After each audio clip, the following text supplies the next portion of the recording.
Olá! Para terminarmos o assunto ciclos biogeoquímicos, vamos falar hoje do ciclo do nitrogênio e do ciclo da água. Nós sabemos que o nitrogênio ele é um gás, ele é um elemento químico e ele é de fundamental importância para toda a biodiversidade. Por quê? Porque ele vai entrar na constituição dos aminoácidos, que são a base, base, né, da formação das proteínas. E ele entra também na constituição das bases nitrogenadas, que são as formadoras dos ácidos nucleicos, DNA e RNA. O nitrogênio ele é o gás mais abundante da nossa atmosfera. Ele tá em cerca, né, de 78%. Mas ele não está disponível para a gente conseguir absorvê-lo diretamente. Para que a gente consiga absorver esse nitrogênio, ele vai ser preciso ser transformado, primeiramente, em dois outros compostos, a amônia ou o nitrato. E aí, amônia e nitrato, ele é mais fácil de ser absorvido pelas plantas, e aí a gente, fazendo a utilização e ingestão dessas plantas, é a maneira que nós temos de incorporar esse nitrogênio para que ele possa fazer parte, né, da constituição do nosso organismo, tá certo? No ciclo do nitrogênio, nós contamos com 3 etapas: a fixação, a nitrificação e a desnitrificação. Então, vamos falar um pouquinho sobre a primeira etapa. A primeira etapa, ela é dividida em duas, tá? A fixação atmosférica ou não biológica e a fixação biológica. Então, como o nome está falando, fixação é a maneira que tem de se fixar esse nitrogênio em algum ser vivo. Então, na forma não biológica, a gente não usa nenhuma espécie de ser vivo para acontecer o processo.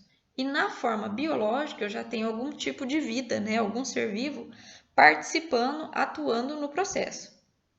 Então, vamos voltar na não biológica. Aqui na fixação não biológica, o nitrogênio ele vai ser transformado em um outro tipo de composto chamado nitrato.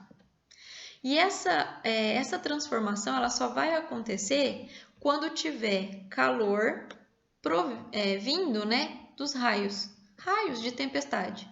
Então, quando cai um raio, quando os raios são liberados, como tem nitrogênio por toda a atmosfera, esse calor ele faz com que esse nitrogênio oxide e transforme em nitrato. E aí esse nitrato, ele com a chuva, ele vai chegar ao solo e ele vai ficar disponível para que as plantas possam absorvê-los. Ok? Na fixação biológica, aqui vai acontecer, né, pela ação de bactérias ou de cianobactérias.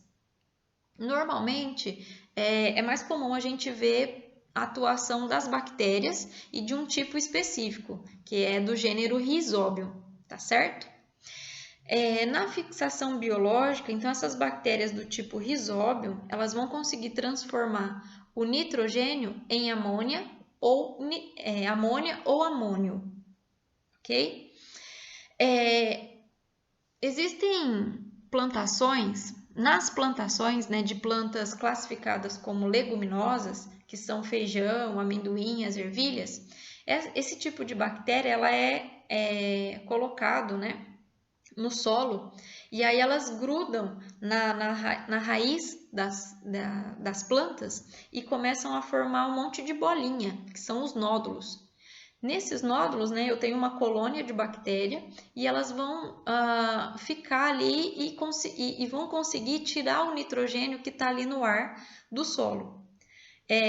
Como esse nitrogênio ele vai conseguir reagir com água e vai acontecer a transformação em amônia, do nitrogênio em amônia ou amônio. E aí uma parte dessa amônia, a bactéria cede para a planta e em troca a planta fornece a casinha, né, o lugar para as bactérias ficarem e proteção. Por isso, então, é chamado de fixação biológica. A segunda etapa é o processo de nitrificação. Aqui nesse processo, gente, a amônia ela vai ser transformada em nitrato. Por quê? Porque são poucas as plantas que conseguem retirar o nitrogênio da amônia. Agora, retirar o nitrogênio do nitrato fica um pouco mais fácil para os vegetais. E para que ocorra a transformação da amônia em nitrato, vai acontecer dois processos. No primeiro, chamado nitrosação, eu vou utilizar um outro tipo de bactéria do gênero Nitrosomonas e elas vão conseguir tirar né, a amônia e liberar um íon nitrito. Então, ela vai conseguir transformar a amônia em nitrito. Porém, esse nitrito ele ainda não pode ser absorvido pelas plantas. A planta ainda não consegue fazer a absorção do íon nitrito. Então, aí vai acontecer uma outra etapa, que é a nitratação. Agora, nessa etapa, o nitrito ele vai ser oxidado, ele vai ser transformado em nitrato. E aí está envolvido nesse processo um outro tipo de bactéria chamado Nitrobacter, ok? E aí, já o nitrato, né, ele já consegue ser absorvido com mais facilidade pelas plantas. E a última etapa é a etapa de desnitrificação. O que é isso? É também dividida em duas partes. Ou ela ela segue, né, esses compostos nitrogenados, parte para a via de nitrificação para ser absorvido, ou ele vai ser transformado em nitrogênio de novo. Então, de nitrato ou amônia, ele vai ser, ele volta a ser, né, a forma mais simples, que é o nitrogênio, para voltar para a atmosfera. E nesse processo de desnitrificação aí, é utilizado um outro tipo de bactéria chamado Pseudomonas, ok? Então, uma parte vai ser transformado em nitrato para ser absorvido pelas plantas, ou vai virar nitrogênio para voltar para o ar atmosférico, e aí nós vamos precisar de um outro grupo de bactérias, né, as Pseudomonas, para fazer essa conversão. Então, aí nós temos a imagem do ciclo como um todo. Então, segue aí ó, o nitrogênio, né, que está no ar atmosférico. Ele vai ser fixado através das plantas, através das bactérias, né, do rizóbio, por algumas plantas. Vai acontecer a transformação em amônia. Essa amônia, se ela for seguir o caminho da nitrificação, né, da segunda etapa, encontra bactérias do grupo do gênero Nitrosomonas e vira nitrito. Esse nitrito ele pode encontrar bactérias, um outro grupo de bactérias, né, as Nitrobacters, e pode ser transformado em nitrato, que vai ser absorvido pelas plantas e depois essas plantas vão ser absorvidas pelos animais. Ou ela pode encontrar bactérias do tipo Pseudomonas, que vai fazer com que esses compostos virem nitrogênio novamente e voltar para o ar atmosférico, tá certo? E o ciclo da água? O ciclo da água é aquele babinha que vocês já devem ter estudado alguma vez na vida. E resumindo o ciclo da água, é quando a água da superfície ela é aquecida, né, pelo calor do sol, ela muda o seu estado físico, então ela deixa de ser líquida e passa para o estado de gasoso, formando, né, o vapor d'água. Esse estado gasoso ele sobe para a atmosfera. Lá na atmosfera ele encontra temperaturas mais frias. Ele consegue condensar, que é voltar para o estado líquido novamente, formar gotículas, e essas gotículas formarão as nuvens. Essas nuvens, se elas estiverem muito cheias de gotículas de água, elas não aguentam sustentar por muito tempo e ela derrama essas gotículas de água em direção ao solo, que é a etapa, né, de precipitação, em formato de chuva. Detalhe, Quando esse vapor de água sobe para a atmosfera e encontra temperaturas muito mais frias, ela pode virar, ao invés de gotículas de água, virar cristais de gelo, gelo ou neve. E aí depois elas precipita, né, em formato de gelo ou neve aqui para o solo, tá certo? Então, de maneira resumida, o ciclo da água é esse. Mas aí nós podemos dividir ainda em pequeno ciclo e grande ciclo, tá certo? Então, vou fazer o esqueminha aqui com vocês, ó. Então, a água, né, do mar vai aquecer, então ela vai evaporar. Muda do estado líquido para o estado gasoso, vapor d'água. Chegando na atmosfera, ela vai encontrar temperaturas mais baixas, né? Vai condensar, formar gotículas de água, então muda o estado de novo, estado físico de novo, e forma as nuvens. Essas nuvens podem ser, né, de gotículas de água, gelo ou neve, dependendo da temperatura que esse vapor encontrou lá na atmosfera.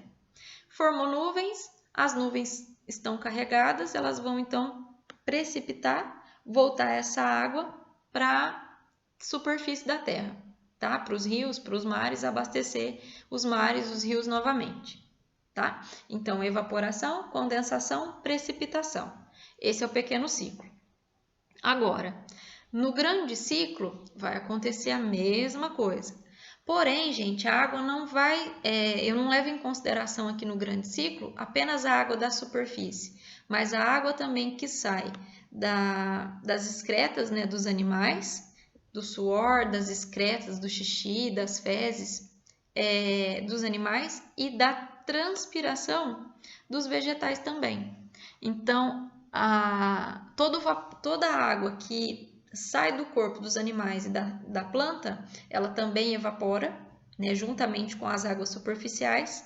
Ela vai evaporar, vai chegar na atmosfera, condensar, formar nuvens. Essas nuvens ela vai chegar num ponto que não vai aguentar mais segurar, vai acontecer a precipitação em formato de chuva.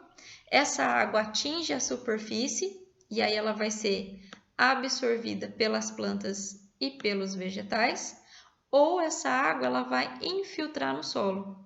Quando essa água infiltra no solo, ela pode percolar, ela pode se deslocar de baixo lá no subsolo, ela pode formar os lençóis freáticos, né, os aquíferos, e aí pode também acontecer dela voltar para a superfície em formato de nascente, né, para formar os rios e abastecer os mares.